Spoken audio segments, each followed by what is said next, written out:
ஐந்தாவது season bro kabaddi league தொடரில் பங்கேற்கும் தமிழ் தலைவாஸ் அணியின் உடை அறிமுக விழா சென்னையில் நடைபெற்றது.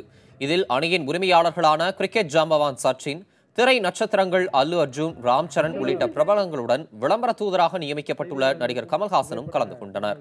விளம்பர தூதராக தம்மை நியமித்த சச்சின் உள்ளிட்ட உரிமையாளர்களுக்கு கமல்ஹாசன் நன்றி தெரிவித்தார்.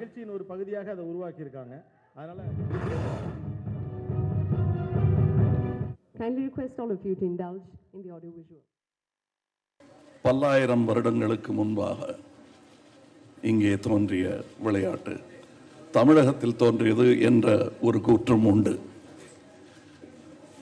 என் விளையாட்டு எங்கேயோ ஒரு தீவில் கண்டுபிடித்த விளையாட்டு உலகெங்கிலும் பரவ முடியும் என்றால்,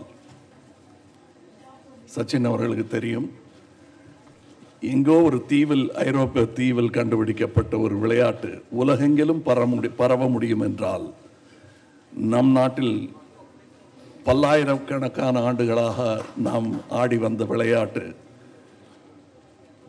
தேசிய எல்லைகள் மட்டுமல்ல, உலக எல்லைகளை கடந்து செல்லும் என்ற நம்பிக்கை கொண்டவர்களில் நானும் ஒருவன். தமிழ் தலைவாஸ் பெயரிடப்பட்டது குறித்து நடிகர் கமல்ஹாசன் அளித்த விளக்கத்தை இப்போது பார்க்கலாம். ரொம்ப சந்தோஷமா இருக்கு.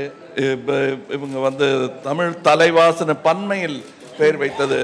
இப்பெல்லாம் சமீபத்தில் ஒருமையில பேசுறது ஒரு பெரிய பழக்கமா இருக்கும்போது,